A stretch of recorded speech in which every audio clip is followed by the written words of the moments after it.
Bonjour tout le monde, je suis ravie de vous retrouver. Comme vous pouvez le voir, il fait très beau. Nous sommes le 23 avril. Et je voulais vous faire cette vidéo parce que en ce moment, un sujet qui fâche, c'est le couple. Et donc on entend beaucoup parler qu'il y a des conflits, des problèmes en ce moment, des mésententes, mauvaise communication entre l'homme et la femme. Et je voulais vous apporter une lumière pour peut-être un peu mieux cibler votre moitié et éviter aussi de répéter en fait des schémas. Donc, vous avez dû vous apercevoir que, du moins pour les personnes qui ont du mal à trouver quelqu'un, il y a souvent le même schéma qui se répète, donc que ce soit pour l'homme ou la femme d'ailleurs. Alors vous ne me voyez pas parce que j'ai trouvé que c'était plus sympa de filmer la verdure, le soleil, que moi-même. Vous n'avez pas besoin de me voir pour cette vidéo, mais juste d'écouter ma voix et puis de retracer un petit peu l'historique de vos rencontres, de vos histoires amoureuses. Alors on va être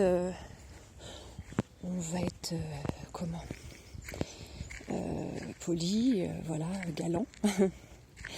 On va commencer par les femmes. Donc les femmes, elles ont généralement un profil type. Souvent, on va souvent entendre la femme se plaindre que leur conjoint ne fait pas ci, ne fait pas ça, attend que la cuisine soit faite, attend que les courses soient faites. Alors c'est un peu cliché, hein, mais je stéréotype un peu parce que vous allez voir où est-ce que je vais aller. Je vais vous emmener. Donc je caricature un peu, hein, bien sûr, tout le monde n'est pas comme ça, mais en majorité, ce qui en ressort du discours de la femme, c'est mon mari laisse traîner les chaussettes, le caleçon, range pas les affaires, ne ferme pas les placards, enfin il y a un peu le pacha, si je puis dire, et attend que la femme soit un peu sa boniche. C'est un peu ça. Encore une fois, ce n'est qu'un cliché, hein. Mais moi, mesdames, ce que je vous encourage à faire, quand vous rencontrez quelqu'un qui vous semble bien, déjà apprenez donc bien évidemment à le connaître, mais dans les conversations que vous allez pouvoir avoir, c'est posez-lui la question peut-être de manière indirecte, c'est-à-dire que je sais pas, vous abordez un sujet comme ses passions, voilà, son sport ou les passions qu'il aime autres que le travail, ou peut-être que sa passion c'est son travail, c'est son hobby, donc tant mieux. Eh bien vous lui dites mais avec ta maman tu dois bien t'entendre, ça doit être vous devez être assez pas fusionnel, mais voilà, vous êtes très proches. Et là, soit il va rien vous dire, donc il va vous cacher le truc, donc c'est peut-être pas spécialement mieux non plus. Donc essayez la prochaine fois ou les prochaines fois d'en savoir un peu plus. Mais en tout cas, s'il vous dit avec ma mère, oh là là, moi je suis son Hercule, je suis son sauveur, je suis incroyable à ses yeux, je suis le meilleur, elle n'arrête pas de me préparer des petits plats, je mange chez elle tous les jours, de toute façon moi je ne peux que l'appeler tous les jours, on part en vacances ensemble, enfin voilà, un peu l'extrême.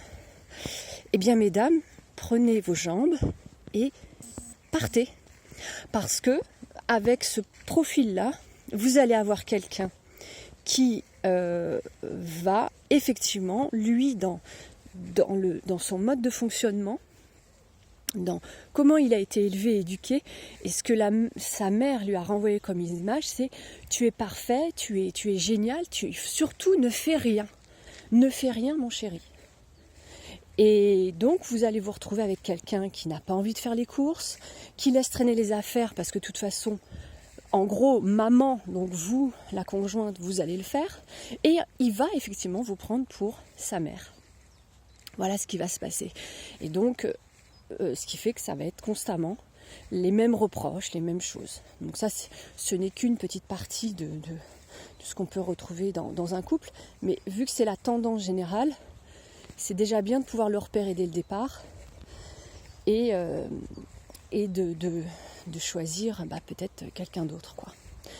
En revanche, si il vous dit ah ma mère, oui je m'entends bien, elle m'a souvent poussée aux études, elle n'a pas été très tendre avec moi, hein, mais bon voilà, du coup j'ai su me débrouiller, c'est pour ça que j'ai monté ma boîte, je suis assez entreprenant et puis j'aime bien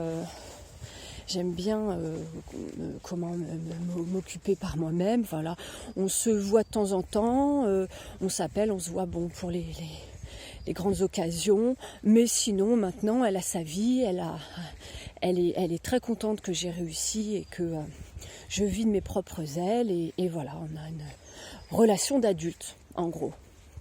Là vous pouvez vous dire ah ouais c'est intéressant. Donc un coach disait qu'effectivement choisir prime abord quelqu'un qui a les mêmes valeurs que vous, parce que sinon il y a forte chance que ça capote à un moment donné, tôt ou tard. Voilà, donc déjà le premier point c'est qui ait les mêmes valeurs que vous. Et puis du côté des hommes, alors ce qui est pareil très courant, c'est que là on va retrouver donc là du coup on s'adresse aux femmes par rapport à leurs blessures, c'est le père, l'absence du père. Parce que dans nos lignées, les anciennes lignées, l'homme en fait c'est tellement ancré dans les mémoires, si on ne travaille pas dessus, si on ne fait pas de travail transgénérationnel, comme ce que je propose dans mes séances, on va se retrouver avec, au niveau des femmes, donc une mémoire qui est que les hommes de toute manière vont partir, vont être absents, vont peut-être mourir en guerre, vont partir à la guerre. Et donc il y a beaucoup d'absentéisme au niveau paternel dans les familles, pour les petites filles en tout cas.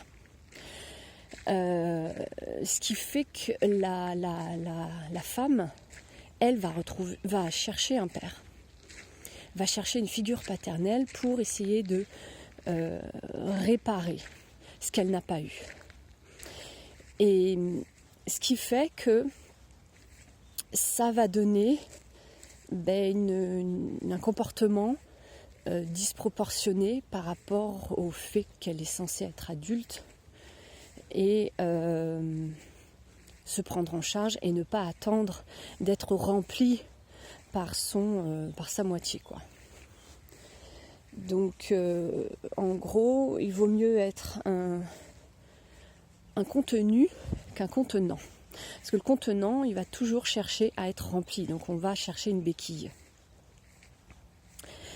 Et donc oui, la femme va chercher en permanence à réparer l'absence du père au travers de son conjoint. Ce qui fait que ça va être des reproches constamment, des oui mais t'es pas là, ou de la jalousie aussi, de la jalousie. Et donc pour les hommes, l'élément clé, ça va être de, pareil, poser la question du coup en fonction des conversations que vous avez, et puis une fois que vous sentez qu'il y a une petite ouverture qui se fait, vous glissez le sujet. Ah mais avec ton père ça a l'air de... Ton père devait être très présent ou plutôt absent, j'en sais rien, l'un ou l'autre, et vous voyez ce qu'elle vous dit. Si elle commence à vous dire oh là là, la relation avec mon père, mais laisse tomber quoi, c'est un abruti, je peux pas le voir, de toute façon ça fait 5 ans que je l'ai pas vu, puis il a jamais été là, j'ai jamais rien fait avec lui, c'est ma mère qui nous a élevés, etc. Vous pouvez être sûr que, alors peut-être pas au début de la relation, ça peut très bien se passer, et par la suite, ça va être des reproches, ça va être des caprices de petite fille, parce que vous allez avoir aussi vos blessures, hein. On ne parle pas des deux, parce qu'il y a différents cas, hein, bien sûr, mais en fonction de la personne, l'homme soit va être complètement soumis, et va dire amen, en fonction de ce qu'il a vécu.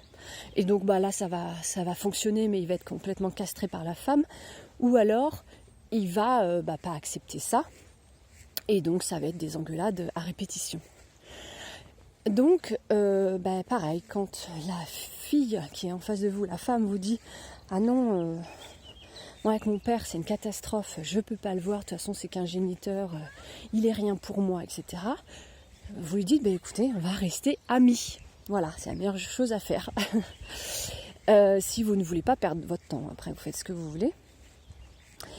Et en revanche, si elle vous dit avec mon père, on s'entend bien, c'est vrai qu'il m'a toujours encouragée dans mes projets, il a toujours eu confiance en moi, il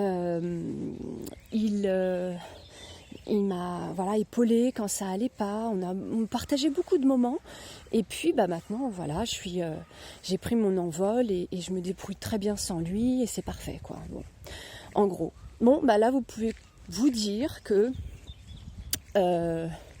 y a une possibilité d'ouverture où ça peut être, les bases sont relativement solides.